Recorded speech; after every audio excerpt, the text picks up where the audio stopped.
तो भगवान का एक नाम मुकुंद भी है। तो भगवान इसमें अपने बारे में ज्ञान दे रहे हैं, भगवत ज्ञान बता रहे हैं और बता रहे हैं कि कैसे, जैसे अगला श्लोक भी बहुत अच्छा है कि जो निपट मूर्ख है, जो मनुष्य में अधम है, जिसका ज्ञान माया द्वारा हर लिया गया है, तथा जो असुरों की नास्तिक प्रवृत्ति को धारण करने वाले हैं, ऐसे दुष्ट मेरी शरण ग्रहण करते हैं, मेरी शरण ग्रहण नहीं करते। तो उसमें भी भगवान प्रभुपाद जी बहुत अच्छा तात्पर्य बता रहे हैं। और फिर उसके बाद भगवान बोल रहे हैं कि 4 प्रकार के लोग जो है मेरे पास आते हैं, आर्थो अर्थार्थी, जिज्ञासु और ज्ञानी। तो इसमें भगवान एक्चुअल में बता रहे हैं कि हम जो है कब, जैसे हमारे पास भी चॉइस रहता है कि नहीं मंदिर आने का, मंदिर आना ना आना हमारे पास चॉइस रहता है, लेकिन अधिकतर जैसे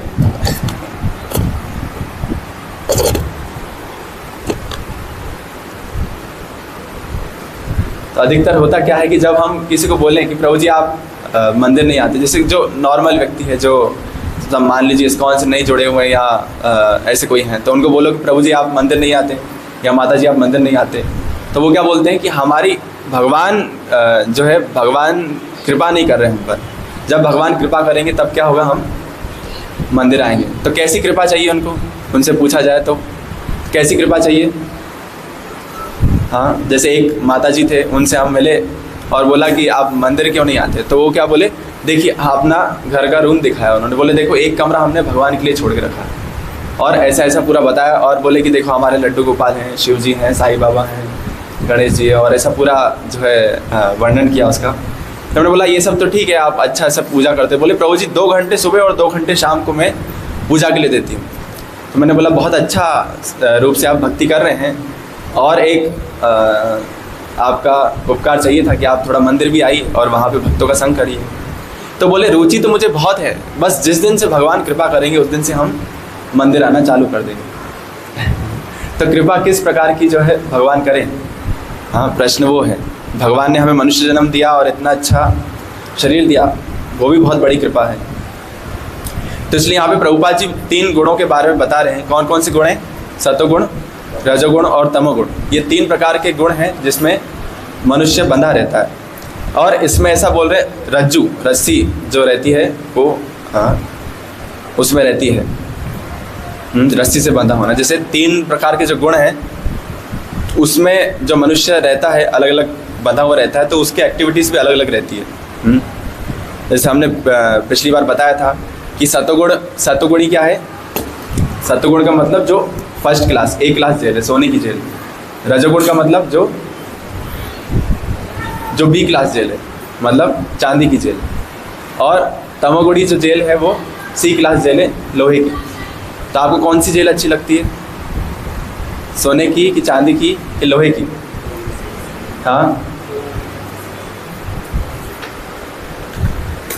कोई सी भी अच्छी लगती है। सोने की, तो सोने की देखिए, सोने का जेल ऐसा है जहाँ पे आपको बहुत अच्छा जेल है और मार्बल का टाइल्स लगा है नीचे और AC लगा है और वेटर बाहर खड़े, जस्ट जेल के बाहर वेटर खड़े, आप जो बोलेंगे वो आ जाएगा और आप हमेशा खुश रहेंगे। और चांदी का जेल ऐसा है, B क्लास जेल जो है, रजोगुणी जेल, उसमें ऐसा है कि वेटर नहीं होगा लेकिन कोई ढाबे वाला व्यक्ति होगा, बनियान पहन के, पसीना टपक रहा होगा, तो वो आपके लिए बढ़िया तंदूरी नान रोटी बना के आएगा। और चांदी का जेल है, AC की जगह थोड़ा कूलर लगा होगा और जो अर्थव्यवस्था रहती है उसके हिसाब से। और C क्लास जेल ऐसा है जहाँ पे लोहे का जेल है, जहाँ पे क्या होगा, आपको पंखा मिलेगा, टेबल फैन हो सकता है या फिर ऊपर लगा हुआ फैन मिले, और वेटर नहीं होगा, आपको खुद को ही बनाना पड़ेगा, और ऐसा सब कुछ ये रहेगा। तो कौन सी जेल आपको पसंद है? सोने की। सोने की सबसे अच्छी है। तो यहाँ पे बता रहे हैं कि भक्ति करने के लिए सोने की जेल ही सबसे अच्छी है। जब हम भक्ति करते हैं तो हमें कौन सा गुण सबसे ज़्यादा मदद करता है? सतोगुण, रजोगुण और तमोगुण में से सतोगुण। तो सतोगुण बहुत ज़्यादा मदद करता है हमारे भक्ति को बढ़ाने के लिए। तो कम से कम जब हम तीनों सत्व गुण से जब हम मुक्त हो जाएंगे तो वो तो सबसे बेस्ट है, लेकिन कम से कम जब तक मुक्त नहीं हो पा रहे हैं तो सतोगुणी जो जेल है, सतोगुण में रहना ज़्यादा अच्छा है, क्योंकि वहाँ पे सुविधाएं हैं तो उससे हम अच्छे से जो है निकल पाते हैं। तो यहाँ पे क्या कह रहे हैं कि वो माया शक्ति या वो जो तीनों गुणों की शक्ति, वो किसकी शक्ति है? अल्टीमेटली भगवान की शक्ति है, और भगवान उसको नियंत्रित करते हैं। जैसे आपने वो पिक्चर देखा होगा, बहुत फेमस पिक्चर है इसका, इसमें है कि नहीं पता, इसमें नहीं है।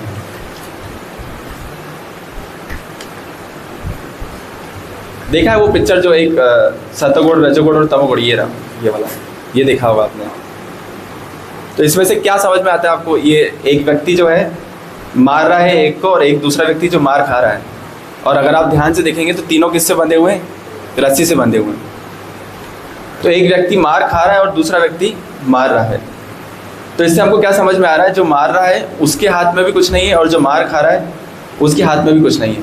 हर किसी में अलग अलग प्रकार की रस्सियाँ बंधी है, सत्वगुण की, रजोगुण की और तमोगुण की। लेकिन उसके हाथ में क्या है कि हमें रिएक्ट कैसा करना है। तो ऐसे हम अच्छा कैसे पहचान सकते हैं कि हम कौन से गुण में हैं? हम अभी कौन सी जेल में हैं, वो कैसे पहचानें? हाँ, हम अभी कौन सी जेल में हैं वो हम कैसे पहचान सकते हैं? हाँ,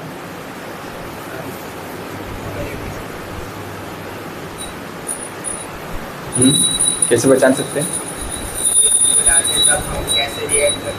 हाँ, जब कोई हमको डांटे तब कैसे रिएक्ट करते हैं। और इसके अलावा डे टू डे एक्टिविटीज़ से पहचान सकते हैं सबसे अच्छा कि हम कौन सी जेल में। जैसे जो सतोगुणी जेल में रहता है वो क्या करता है? हाँ, भोजन कैसा लेता है? भोजन के स्तर पे सात्विक भोजन लेता है, और फल फ्रूट लेता है, और उसके अलावा शुद्ध सात्विक भोजन लेता है, ज़्यादा मिर्ची वाला नहीं। लेकिन जो रजोगुण के स्तर पे रहता है वो कैसा भोजन लेता है? थोड़ा हाँ राजसिक, जो जिसमें मिर्च मसाले ज़्यादा हो और थोड़ा तीखा सा रहता है। और जो तमोगुणी व्यक्ति वो क्या करता है? वो एकदम तामसिक भोजन लेता है। तामसिक मतलब सतोगुण का पूरा उल्टा, मांस हुआ या कोई ऐसा 4-5 दिन का, जैसे जंक फूड जितने भी आते हैं, चिप्स वगैरह, कुरकुरे, ये सब क्या है? हाँ, तामसिक भोजन, तमोगुणी है। तो वैसे ही, और खाते कब है उस पर भी डिपेंड करता है। जैसे कोई व्यक्ति है जो सुबह 7 बजे 9 बजे प्रसाद लेता है, 10 बजे तक मैक्सिमम। कोई व्यक्ति है जो दोपहर में 1 बजे उनका पहला प्रसाद होता है, पहला खाना होता है। और कोई व्यक्ति है जो रात में 3-4 बजे भी कभी कभी उठ के खा लेते हैं, 3 बजे 2 बजे उठ के कुछ ना कुछ मैगी बना के खाते हैं। हाँ, सागर में तो नहीं, लेकिन बाहर जो बड़े शहर हैं, मुंबई, इंदौर, उसमें ऐसा बहुत है। 1 बजे 2 बजे उठेंगे और मैगी बना के खाते रहते हैं, सोते ही नहीं, हालांकि उठेंगे क्या तो 1-2 बजे मैगी बना के खाते हैं। तो ऐसा है कि ये सत्वगुण, रजोगुण, तमोगुण का 3 अलग अलग प्रकार के प्रभाव हैं। फिर उसमें भी अलग अलग प्रकार के, हम जैसे संगीत सुनते हैं, कोई भजन सुनता है तो वो शांत म्यूज़िक सुनता है तो वो सत्वगुण में आता है। कोई एकदम हिप हॉप सुनता है, अलग अलग हनी सिंह के या किसी और के, तो वो रजोगुणी में आता है। और कोई तो ऐसा गाने सुनता है जो समझ में नहीं आते। आजकल जब कुछ वीडियो एडिटिंग करते हैं या कोई वीडियो आती है तो उसमें ऐसा कुछ बजता है, वो समझ में नहीं आता, बस बजता रहता है, पीछे कुछ चलता रहता है और अच्छा लगता है सुनने में लेकिन समझ में नहीं आता। तो ये तमोगुणी। तो ऐसे अलग अलग गुण हैं पूरे उसमें, जिसमें हम जान सकते हैं। इसमें पूरा भगवान ने एक अध्याय दिया है, 3 गुणों का वर्णन किया उसमें। तो क्या, कैसा, किस व्यक्ति का क्या गुण है वो उसमें पहचान सकते हैं। तो यहाँ पे भगवान बोल रहे हैं, देवी ही ऐसी गुणमयी मम माया दुरत्य। ये जो माया है वो कैसी है? बहुत गुणमयी है, बहुत अच्छी है, उसमें बहुत अच्छे अच्छे प्रकार के गुण बने। और मम माया दुरत्या, मेरी जो माया है वो दुरत्या। दुरत्या का मतलब क्या हुआ? उसको पार कर पाना बहुत कठिन है। जो हम सोचते हैं कि हम रोज़ माला कर रहे हैं, भगवान का नाम लेते हैं, आप में से कितने लोग लेते हैं? और कितने लोगों को लगता है कि हम इस जन्म के बाद भगवान के पास चले जाएंगे? हाँ, अभी हाथ नहीं उठा रहे शर्मा शर्मी में, लेकिन अंदर असलियत में देखें तो थोड़ा बहुत, जैसे समझ लीजिए कोई शराब पी रहा है बाहर खड़े होकर, और हम वहाँ से निकल रहे हैं, तो हम उसको कैसी नज़र से देखते हैं? अरे देखो, ये तो शराब पी रहा है, ये तो सिगरेट पी रहा है। हम देखो बढ़िया माला करते हैं, तिलक वगैरह लगा के आते हैं, तो हम तो भगवान के पास जाएंगे, हम मतलब थोड़े इनसे तो अच्छे हैं। ऐसा सोचते हैं कि नहीं, कि हम उनको अपने सेम समान मानते हैं। हम सोचते हैं कि देखो, ये जो दारू पी रहा है या जो पान की दुकान पे खड़ा है, इससे तो अच्छे हैं, एटलीस्ट तो हम इससे अच्छे हैं। लेकिन अगर देखा जाए तो वो दारू का नशा कर रहा है, हम किसी और का नशा कर रहे हैं, हो सकता है। अहंकार का नशा कर रहे हो, किसी और चीज़ का नशा कर रहे हो। तो किसी न किसी का नशा हम करते हैं। कोई नींद का नशा करता है तमोगुण में। तो ऐसे है कि किसी न किसी का नशा तो हम कर रहे हैं। तो हम कैसे मान सकते हैं कि कोई व्यक्ति अच्छा या बुरा है? तो तीनों गुण में उसका जानकर पहचान सकते हैं कि वो कैसा है। और यहाँ पे प्रभुपाद जी ने बहुत अच्छा बताया है कि जो मनुष्य रहते हैं वो कैसे रहते हैं? नित्यबद्ध, अतः जीव नित्यबद्ध है। तो 3 प्रकार की शक्तियाँ भगवान की रहती है, जैसे यहाँ पे बोल रहे हैं परा, अपरा और परा और अपरा शक्ति। तो उसमें भी भगवान की 3 प्रकार की माया, जैसे एक माया रहती है जो है योग माया, और एक है जो महामाया। या इसको ऐसे समझ सकते हैं कि जो 3 प्रकार के जीव रहते हैं, एक रहते हैं योग माया शक्ति, एक महामाया शक्ति, और एक जो तटस्था शक्ति, जो जीव जिसमें रहते हैं। तो तटस्था मतलब जो तट पे, जैसे नदी का जो किनारा रहता है, तो जो नदी के किनारे पे उसके पास चॉइस रहता है कि नदी में जाए या फिर बाहर रोड पे निकल जाए। जैसे कोई स्टेशन पे खड़ा है तो उसके पास चॉइस है कि हमें ट्रेन में बैठना है या स्टेशन से बाहर निकल के शहर में आ जाना है। तो वैसे ही जो भगवान की आह्लादनी शक्ति है श्रीमती राधा रानी, वो भगवान की अंतरंगा शक्ति है। और बहिरंगा शक्ति कौन है? भगवान की बहन माया देवी, वो भी क्या है? बहिरंगा शक्ति। और हम बीच में फंसे हुए तटस्थ शक्ति। तो हमारे पास चॉइस है कि हमको कहाँ जाना है, राधा रानी के पास जाना है या फिर भगवान की माया शक्ति के पास जाना है। तो इसमें यहाँ पे क्या कह रहे हैं? अतः जो बद्ध जीव है वो नित्य बद्ध है। तो ऐसे 2-3 प्रकार के हमारे पास रहते हैं। एक तो क्या रहता है? नित्य बद्ध, एक नित्य मुक्त, और एक कृपा सिद्ध। ऐसे 3-4 प्रकार के रहते हैं। एक तो नित्य बद्ध, एक नित्य मुक्त, और एक कृपा सिद्ध, और एक रहता है बद्ध मुक्त। नित्य बद्ध का मतलब क्या हुआ? जो अनादिकाल से बद्ध है। ऐसा नहीं कि पहले भगवान पार्षद था भगवान का और अभी आके फॉल डाउन हो गया। जैसे जय विजय थे, वो क्या थे? भगवान के पार्षद थे पहले, लेकिन उसके बाद असुर बन गया। तो वो क्या है? नित्य सिद्ध है एक तरीके से, लेकिन अभी बद्ध मुक्त हो गया। मतलब अभी उनका बंधन हो गया, लेकिन फिर उसके बाद मुक्त हो जाएंगे। और जो भगवान के पार्षद गण जो असुर ना होके भगवान के साथ में आते हैं, जैसे समझ लीजिए भगवान के साथ में उनके ग्वाल बाल आए थे। कौन कौन आए थे? सुदामा, श्रीधामा और ये सब आए थे। तो वो क्या है? भगवान के नित्य सिद्ध पार्षद हैं। और कुछ ऐसे रहते हैं जो नित्य मुक्त रहते हैं, वो भगवान के पार्षद हैं। और एक रहते कृपा सिद्ध। कृपा सिद्ध मतलब वो अभी बद्ध है, बंधन में है और मुक्त होना। जैसे यहाँ पे भगवान बोल रहे हैं कि मेरी माया को पार कर पाना अत्यंत दुरत्या। दुरत्या मतलब बहुत कठिन है। तो उसको लेकिन कैसे पार करें? तो यहाँ पे भगवान बोल रहे हैं कि जो भगवान, या मतलब यहाँ पे प्रभुपाद जी बहुत अच्छा उदाहरण दे रहे हैं कि कोई व्यक्ति कुएं में है या कोई व्यक्ति बंधा हुआ है, तो वो बंधे हुए व्यक्ति को कौन खोल सकता है? जो दूसरा बंधा हो। पिक्चरों में तो दिखाते हैं कि दोनों के हाथ बंधे हुए हैं और ब्लेड लाते हैं और पता नहीं कहाँ से क्या खोलते हैं, वो सब पिक्चरों में ही हो सकता है। लेकिन असल में क्या है? जो व्यक्ति बंधा हुआ है वो क्या दूसरे को खोल सकता है? जो दूसरा भी बंधा हुआ है, एक को खुला रहना चाहिए। या जैसे समझ लीजिए कुएं में 2 व्यक्ति गिरे हुए हैं और जो पास वाला व्यक्ति है वो बोल रहा है कि भैया मुझे कुएं से बाहर निकालो, मेरा मदद करो। तो क्या वो मदद कर सकते हैं कुएं से बाहर निकालने का? एक व्यक्ति को कुएं से ऊपर होना चाहिए, जब भी तो वो रस्सी फेंकेगा, खींचेगा और ऊपर आएगा। तो इसलिए यहाँ पे प्रभुपाद जी बोल रहे हैं कि जो भगवान है, श्री भगवान या उनके जो प्रमाणिक पार्षद या प्रमाणिक गुरु हैं, वो क्या कर सकते हैं? हमें इस भव बंधन से बाहर निकाल सकते हैं। जैसे एक बार प्रभुपाद जी के शिष्य जो है वो प्रभुपाद जी से पूछे, जो प्रभुपाद जी इस्कॉन के संस्थापक आचार्य हैं।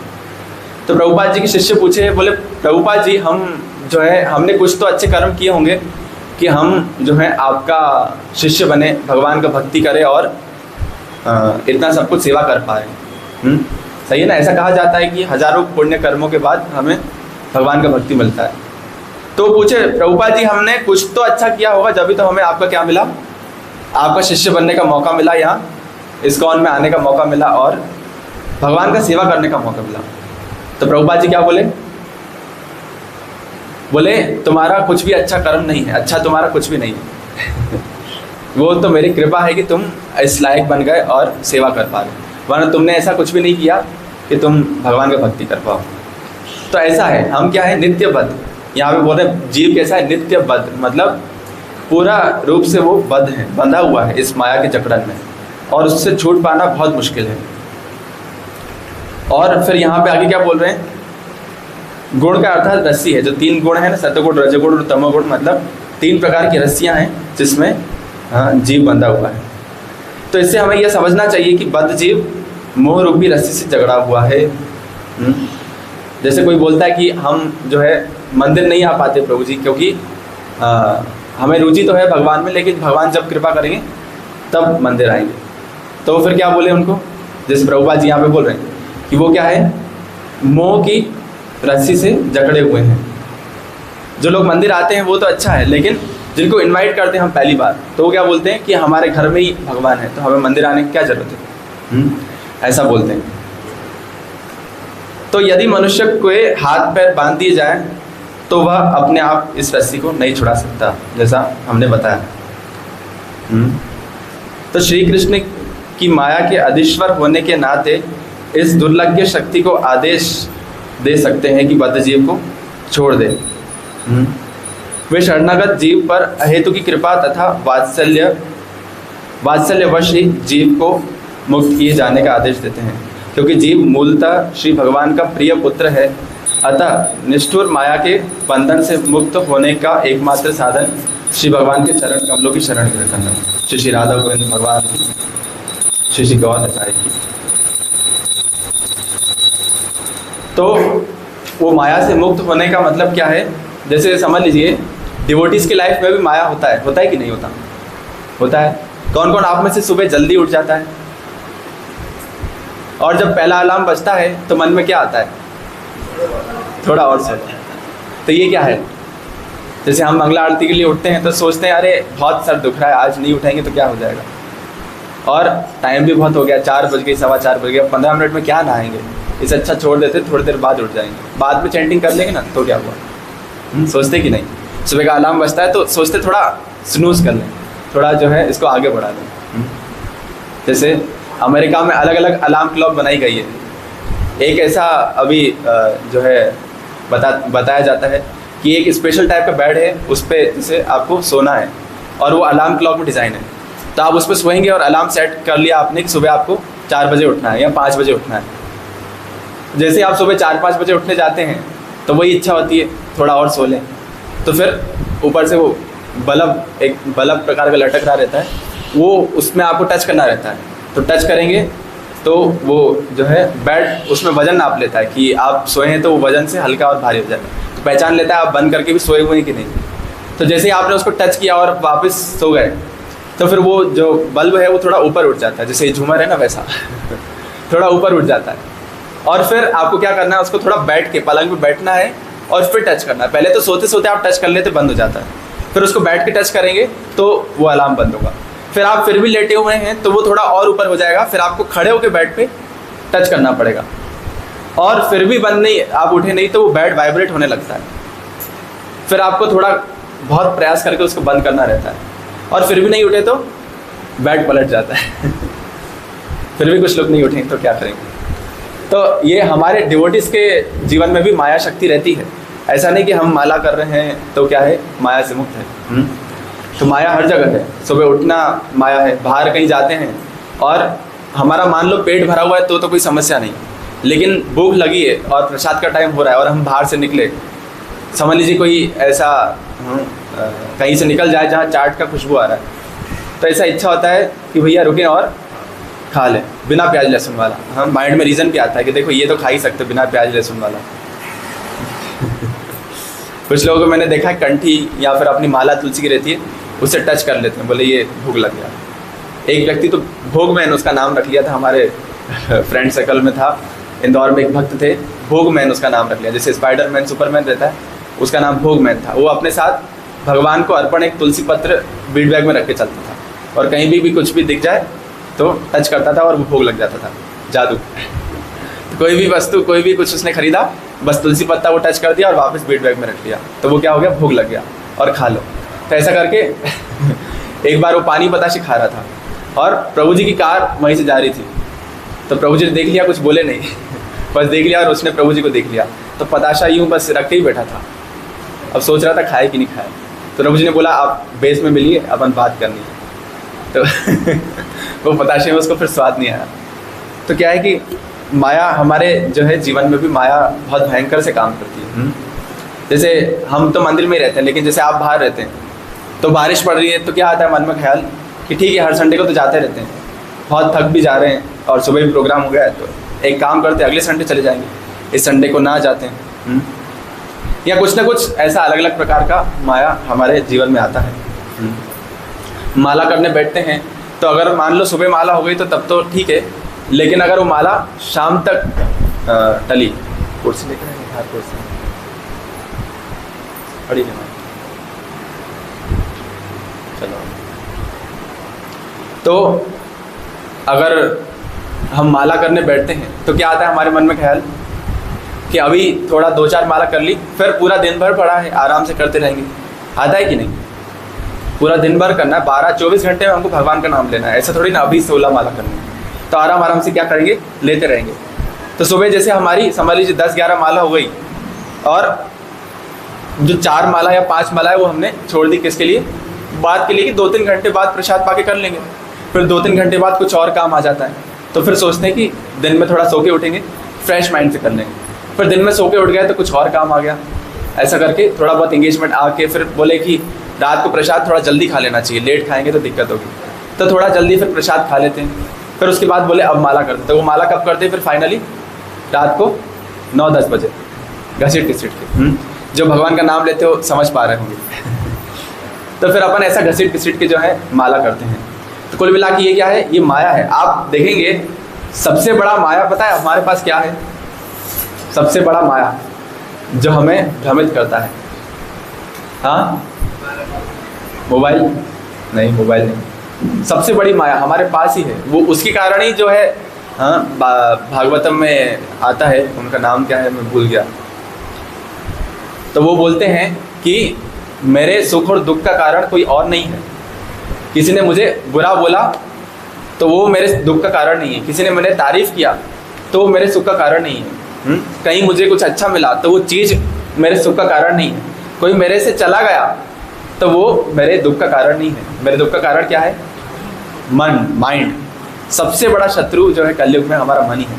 वही अलग अलग प्रकार के एक्सक्यूज़ देता है। जब माला करने बैठेंगे तो क्या होता है, अलग अलग प्रकार के ख्याल आते हैं। टू डू लिस्ट हमारे दिमाग में आता है कि आज तो हमें क्या करना है। कोई बिजनेसमैन होगा तो बोले आज तो हमें क्या करना है, आज हम इतना जो है, जैसे वरदान प्रभु हैं, हो सकता है उनके माइंड में आता है आज तो इतनी लकड़ियाँ चिरवा देंगे, आज इतना टारगेट लेके चल रहे हैं। माला करने के बाद हम भगवान को ऐसा अभिषेक करेंगे, उसके बाद ताल पे जाएंगे, ये करेंगे, ऐसा करेंगे। जो माता जी से रहती है उनके उसमें अलग ख्याल रहते हैं माला करने में कि अभी हमको प्रसाद बनाना है, उसके बाद क्या करना है, ये एक्टिविटीज़ वो एक्टिविटीज़ करनी है। तो वो माला के, और माला के टाइम पे हमारा माइंड सबसे ज़्यादा एक्टिव रहता है। जैसे ही हम माला छोड़ देंगे तो क्या होता है, सब शांत हो जाता है, फिर वो करने की इच्छा नहीं होती, फिर यूँ बढ़िया बैठ जाते सोफे पे, मोबाइल चलाते रहते, फिर याद नहीं आता कि कुछ करना भी था। लेकिन जैसे ही माला करी, अरे इससे मिलना है, इसको ये बोलना है, ये फ़ोन लगाना है, ये करना है, वो करना है, होता है कि नहीं? तो सबसे बड़ी माया जो है हमारे अंदर ही है, हमारा मन। वही अलग अलग प्रकार के एक्सक्यूज़ देता है, और वही सब कुछ करता है। तो इसलिए जो है अवंती ब्राह्मण, हाँ, अवंती ब्राह्मण शायद नाम था, तो क्या बोले, मेरे सुख दुख का कारण कौन है? मेरा मन है, खुद मेरा मन, और कोई भी मुझे ना कोई सुख दे सकता है ना कोई दुख दे सकता है। इस भौतिक संसार में जो सबसे बड़ा दुख का कारण या सुख देने का कारण क्या है? वो मेरा मन है।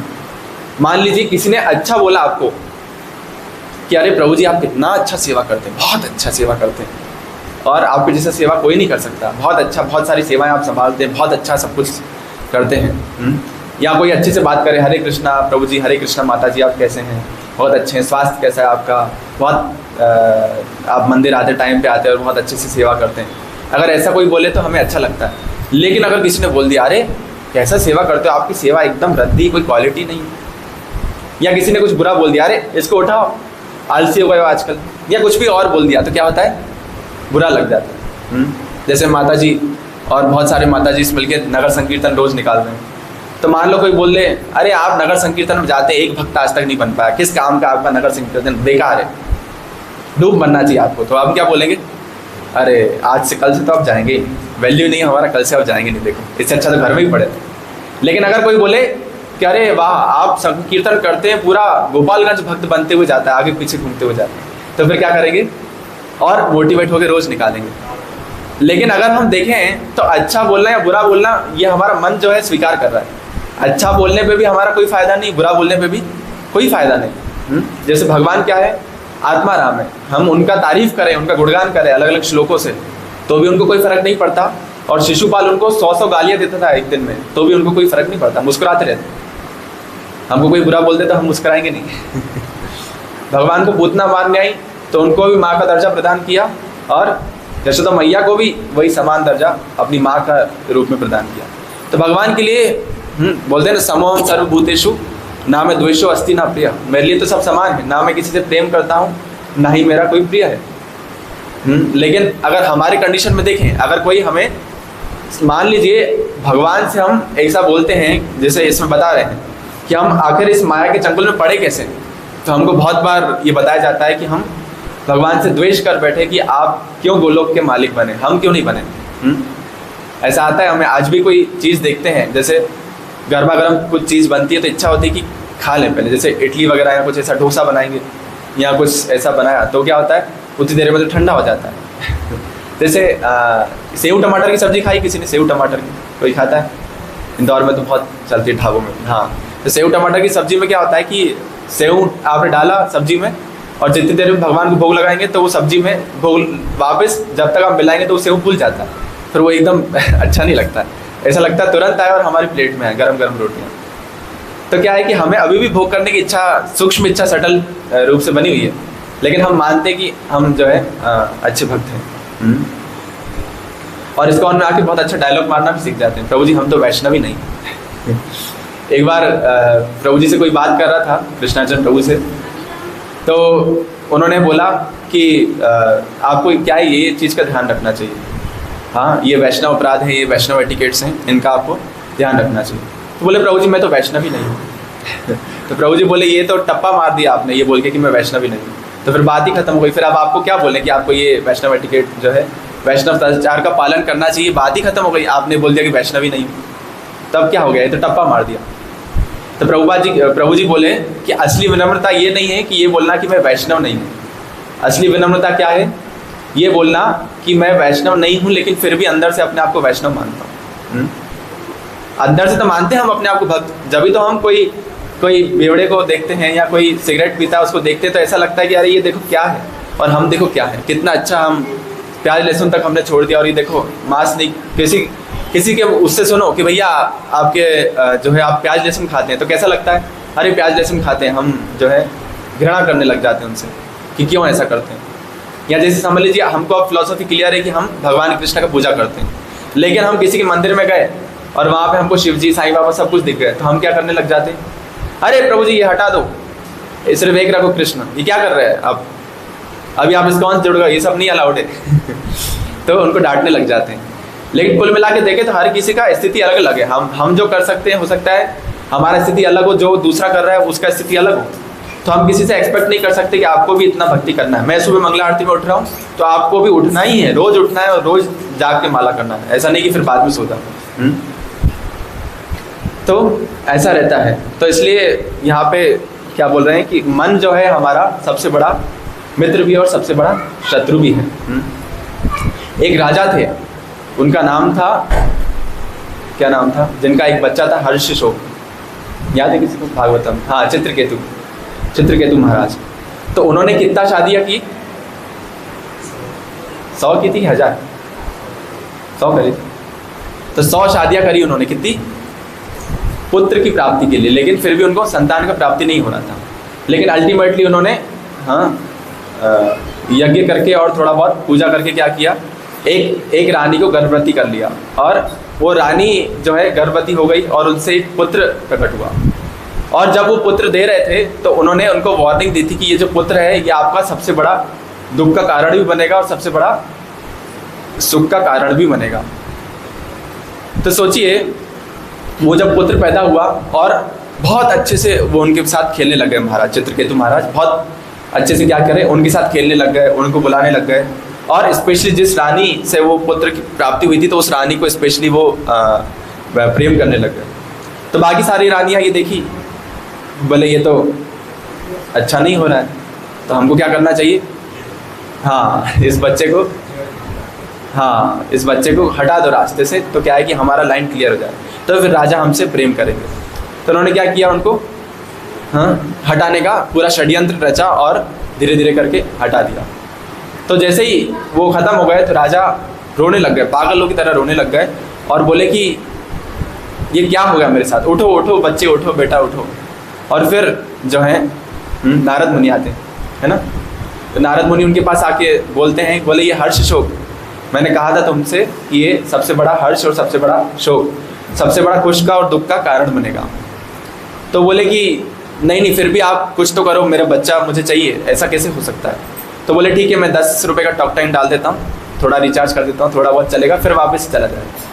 तो उसने उठाया और जैसे ही उठा तो क्या हुआ, वो बोले पुत्र तुम कहाँ चले गए थे मुझे छोड़ के, तुम्हें ऐसा नहीं लगा कि तुम जल्दी चले जा रहे हो। बोले कौन सा पुत्र, कौन से पिता, हाँ मान लीजिए आपका घर में बच्चा है और ऐसा कहे कौन से पापा, पापा कौन से पापा, आप कौन पापा, मेरे तो हजारों करोड़ों पापा हो चुके हैं, आप कौन से पापा हो। तो फिर आप क्या कहेंगे, ठीक है आप फीस भी अपनी खुद इंतजाम कर लेना तो वैसे ही उस बच्चे ने कहा, बोले कौन से पापा, हमारे तो हजारों करोड़ों माता पिता, हजारों करोड़ों जन्म बीत चुके हैं और ना ही कोई मेरा शाश्वत माता ना कोई पिता है। तो अल्टीमेटली देखें तो उन्होंने 100 शादियाँ कर ली सिर्फ एक पुत्र के लिए, और अल्टीमेटली वो उससे भी उनको दुख हुआ। उससे पहले हो सकता है उनका स्थिति अच्छा था। तो देखिए तो उसका मेन मुख्य कारण क्या है, उनका मन ही है, वो मन के कारण ही तो सारे सुख और दुख हो रहे। तो मन के कारण ही क्या हो रहे हैं, वो सारे सुख और दुख आ रहे हैं, और उसके कारण ही जो है सब कुछ ऐसा हो रहा है। तो बिना ऐसी उत्कृष्ट सहायता के भवबंधन से छुटकारा नहीं मिल सकता। तो हमें अगर इस 7 चक्रों से, इस भवबंधन से छुटकारा पाना है तो हमारा एक ही रास्ता है कि हमें जीव पर अहेतु की कृपा तथा वात्सल्यवश ही जीव को मुक्त किए जाने का आदेश देते हैं। तो भगवान देखते हैं, भगवान का एक गुण है, क्या है, ये यथा माम प्रपद्यन्ते ताम सतैव भजामि, जो मेरा जिस अनुपात में भक्ति करेगा, शरण लेगा, उस अनुपात में मैं उसको कृपा करूँगा और छोड़ूंगा। तो इसलिए यहाँ पे बोल रहे हैं कि भगवान कृपावश क्या करते हैं, जीव को मुक्त करने का, मुक्ति देते हैं और उसे अपने पास जो है बुलाते हैं। आज भी भगवान जो है, आप बताइए, एक जैसे प्रश्न है आपसे, ध्यान से सुनिएगा कि हम जो है जीवात्मा इस संसार में रह रहे हैं और हमसे बड़ी उम्र किसकी है, सबसे बड़ी उम्र कौन जीता है इस भौतिक संसार में, ब्रह्मा जी जीते, बहुत लंबे समय तक जीते। तो देखा जाए तो ब्रह्मा जी को भी बहुत समय लगेगा भगवान के पास जाने में, और हो सकता है हम पहले चले जाएं, क्योंकि हम तो अच्छे से भक्ति कर रहे हैं, इसका उनसे जुड़े हुए हैं। मान लेते हैं कि हम पहले चले जाएंगे, इस जन्म के बाद या 2-4 जन्म के बाद चले जाएं, हो सकता है। लेकिन ब्रह्मा जी को कितना रुकना पड़ेगा, हाँ जब तक उनका आयु खत्म नहीं हो जाता। बाप रे, इतना इंतजार करना है और उसके बाद वो भगवान के पास जा सकते हैं। तो सही है कि नहीं। हाँ सबसे ज़्यादा बताइए, ब्रह्मा जी को वेट करना पड़ता है कि हमको, तो करना पड़ता है वाकई में क्या। हाँ अगर देखा जाए तो जितने भी देवी देवता हैं या इवन ब्रह्मा जी भी, उनका लाइफ कैसा है, हम देखते हैं कि जो विष्णु जी जो सागर में लेटे हैं, वो क्या करते हैं, अपने रोम छिद्र से अनेकों हजारों करोड़ों बुलबुले प्रकट करते हैं, और उस अलग अलग बुलबुलों में ब्रह्मांड, अलग अलग ब्रह्मा जी रहते हैं। और वो बुलबुले कैसे हैं, जैसे विष्णु जी ने सांस ले लिया और वापस सांस छोड़ा तो वो बुलबुले सारे समाहित हो जाते हैं। तो भगवान के लिए तो कैसा है, हम बोलते हैं ना कि हम हजारों करोड़ों जन्मों बाद, बहुत समय बाद कहाँ जा रहे हैं, भगवान के पास जा रहे हैं, बोलते कि नहीं ऐसा। अभी हम इस संसार में हैं, लेकिन हजारों करोड़ों जन्म बाद हम जाएंगे भगवान के पास। लेकिन भगवान की दृष्टि से देखें तो क्या है, हम नीचे गए और तुरंत ऊपर आ गए। हम एक्चुअल में इस संसार में आए ही नहीं कभी भगवान की दृष्टि से। तो हाँ, तो हमें क्या करना है, बस उनका है, हमें शरण लेना है। और अगर हम उनका शरण लेंगे तो कृपावश भगवान, उसके बाद भी ऐसा नहीं कि हम तो 16 माला करते हैं पूरा दिन और हमको वारंटी कार्ड मिलना ही चाहिए कि इस लाइफ के बाद हमको भगवत धाम जाना ही है।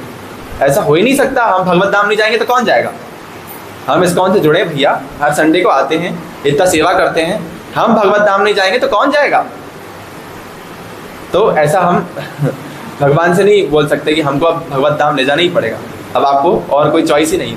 भगवान की इच्छा है, आप कितना भी माला रगड़ते रहो, कितना भी परिक्रमा लगा लो, कुछ भी कर लो, फिर भी भगवान नहीं ले जाएंगे। क्या कर लोगे? कुछ भी नहीं कर सकते। लेकिन कृपावश भगवान अहेतु की कृपा करे तो क्या होता सकता है, हम भगवत धाम जो है जा सकते हैं। जब विनम्रतावश हम भगवान अहेतु की कृपा करते हैं। अच्छा, कृपा का मतलब क्या हुआ? महाराज जी बहुत अच्छा बताते, राधानाथ स्वामी महाराज। जैसे आप सब्जी के ठेले पे गए और आपने, आजकल तो सब्जियां बहुत महंगी हो गई, तो आपने 100 रुपये दिए सब्जी वाले को और बोले सब्जियां दे दो, और उसने तराजू में तोला और आपको 100 रुपये का सब्जी दे दिया, तो आप ऐसा बोलते हैं, हे सब्जी वाले, आपने मुझ पर बहुत कृपा करी, मुझे सब्जियां दे दी, ऐसा बोलते हैं क्या बोलेंगे?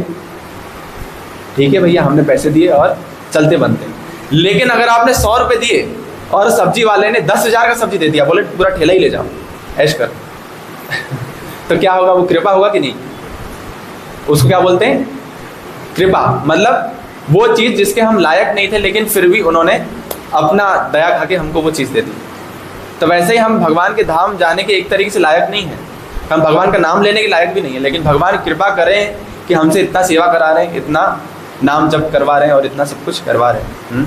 और अल्टीमेटली भगवान कृपा करेंगे। देखिए यहाँ पर क्या बोल रहे हैं, वे शरणागत जीव पर अहेतु की कृपा तथा वात्सल्यवशी जीव को मुक्त किए जाने का आदेश देते हैं, क्योंकि जीव मूलतः भगवान का प्राय पुत्र है।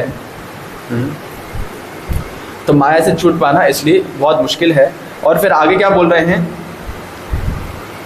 मामेव, यहाँ पे क्या बोल रहे हैं, मामेव ही प्रपद्यन्ते माया मेतामी तरन्ति ते।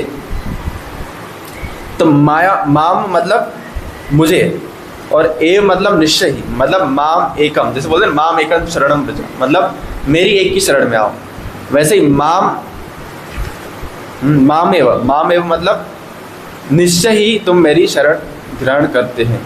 जो मेरी शरण ग्रहण करते हैं निश्चय ही वो माया के बंधन से छूट जाते हैं, इस भौतिक संसार से छूट जाते हैं। और फिर यहाँ पे क्या कह रहे हैं, माम का अर्थ है एकमात्र श्री कृष्ण या विष्णु को। और फिर आगे बोले ब्रह्मा जी या शिव जी को नहीं, यद्यपि ब्रह्मा तथा शिव जी अत्यंत महान हैं और प्राय विष्णु के ही समान हैं।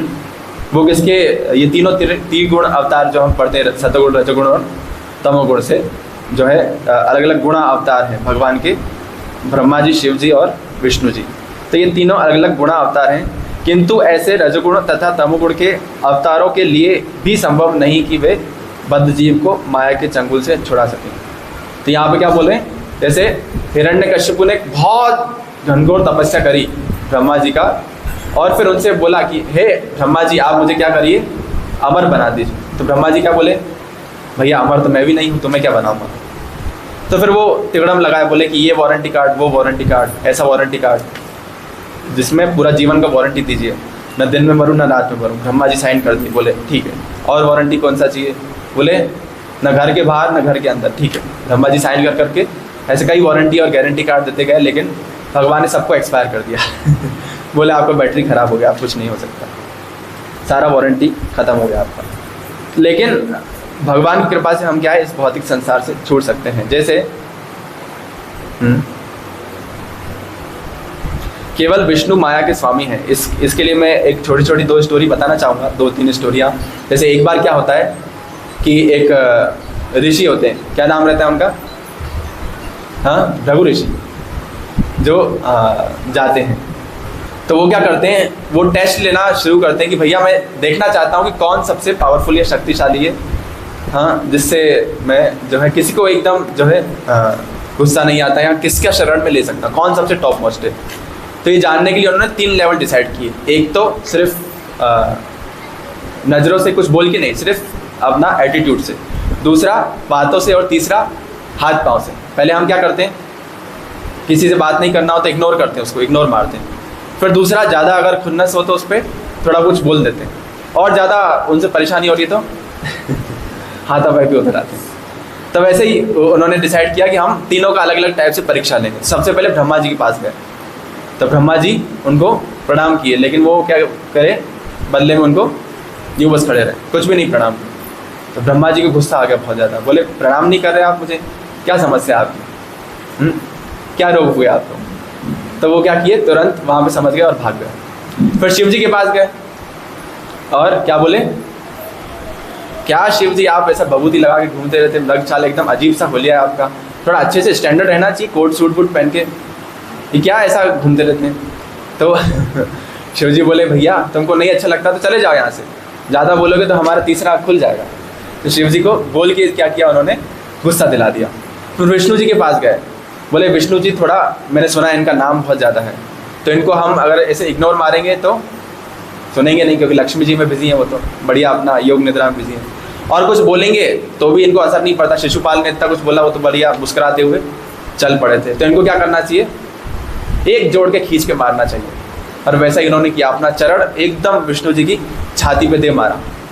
लक्ष्मी जी तो बहुत नाराज हो गई, बोले आपने, आपकी हिम्मत कैसे हुई मेरे पति को ऐसा करने की, आप जानते नहीं है मेरे पति को, मुझे भी नहीं जानते। लक्ष्मी जी तो बहुत नाराज हो गई, लेकिन विष्णु जी क्या बोले, बोले अरे आपके कोमल चरण मेरी कठोर छाती पे पड़े, वज्र जैसी छाती पे आपका चरण को बहुत ज़्यादा क्षति पहुंची होगी, और ऐसा करके उनको बोलने लगे, बोले कहीं आपको चोट तो नहीं पहुंची।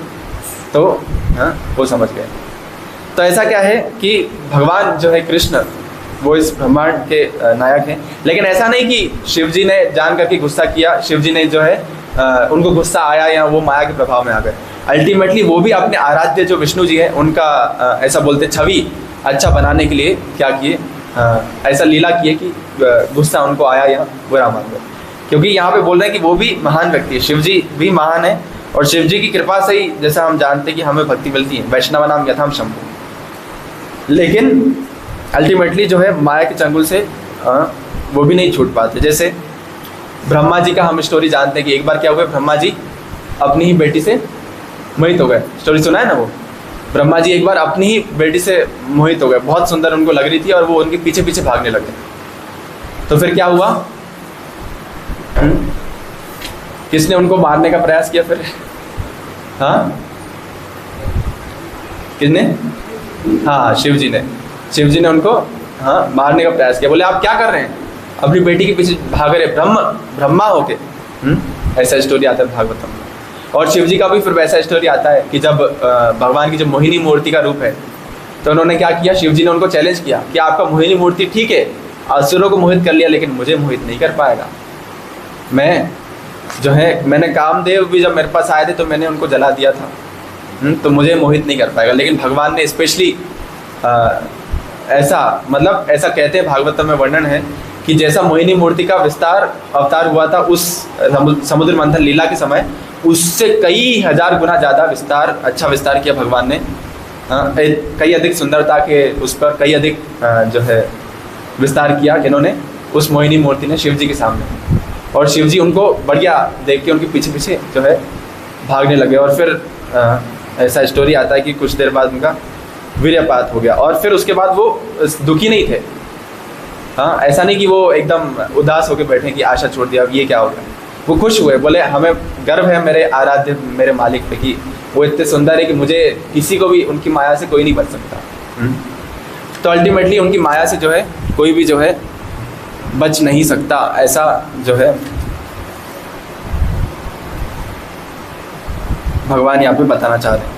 केवल विष्णु माया के स्वामी हैं, अतः वे ही बद्ध जीव को मुक्त कर सकते हैं। हाँ, विष्णु भगवान जो है, भगवान कृष्ण है, वो माया देवी के स्वामी हैं। वो माया के प्रभाव में नहीं आते, वो माया के स्वामी हैं। लेकिन उनको छोड़ के और कोई भी जो है माया से बच नहीं सकता, चाहे कोई भी हो इस संसार में। और इसकी पुष्टि कहाँ पे की गई है, प्रभुपाद जी बता रहे, तमेव विदित्वा के द्वारा हुई है, जिसका अर्थ है श्री कृष्ण को जान लेने पर ही मुक्ति संभव है। जन्म कर्म च मे दिव्यम एवं योगेति तत्वता। जब हम भगवान को जान लेते तो क्या होता है, हमारा मुक्ति संभव है। और शिव जी भी इसकी पुष्टि करते हैं कि केवल विष्णु कृपा से मुक्ति प्राप्त की जा सकती है। अर्थात इसमें संदेह नहीं है कि श्री विष्णु सबके मुक्तिदाता है, मुक्तिदाता ती मुकुंद। तो ऐसा अगर हमारे साथ कभी हो कि जब हम चैंटिंग करने बैठे और हमारा मन बोले कि ठीक है बाद में कर लेंगे, अभी क्या करने की जरूरत है, बस कर लिया आज के लिए, इतना तो बहुत है। तो क्या करना चाहिए हमें, तीव्र भक्ति होकर तीव्रता से भगवान का शरण या उस हरि नाम प्रभु का शरण लेना चाहिए कि मैं आपके अलावा मुझे और कोई नहीं बचा सकता इस माया से, आपके भक्त बचा सकते हैं। इसलिए हम भक्तों में सुबह एसोसिएशन करके हाँ भक्तों के साथ हम माला जप करते हैं, जिससे हमें वो विचार ना आए कि ये क्या चल रहा है, कैसे चल रहा है। इसलिए हम भक्तों के साथ माला करते हैं। तो भगवान के जो भक्त हैं या फिर स्वयं भगवान जो है वो हमें बचा सकते हैं इस माया से या हमारे मन से। तो कभी भी हमें ऐसे विचार आए तो हमें क्या करना चाहिए, उसके सामने घुटने नहीं टेक देने चाहिए। सुबह उठने की इच्छा नहीं हो तो ठीक है, आज नहीं उठे तो क्या हुआ, ऐसा नहीं। उसी समय भगवान से प्रार्थना करनी चाहिए कि भगवान ऐसा विचार हमें कभी मत दीजिए, आप हमें इतना बुद्धि दीजिए कि हम जो है आपका भक्ति अच्छे से कर पाए, आपका हरिनाम कर पाए। तो वैसे हमें भगवान से प्रार्थना करनी चाहिए। Thank you so much. Hare Krishna.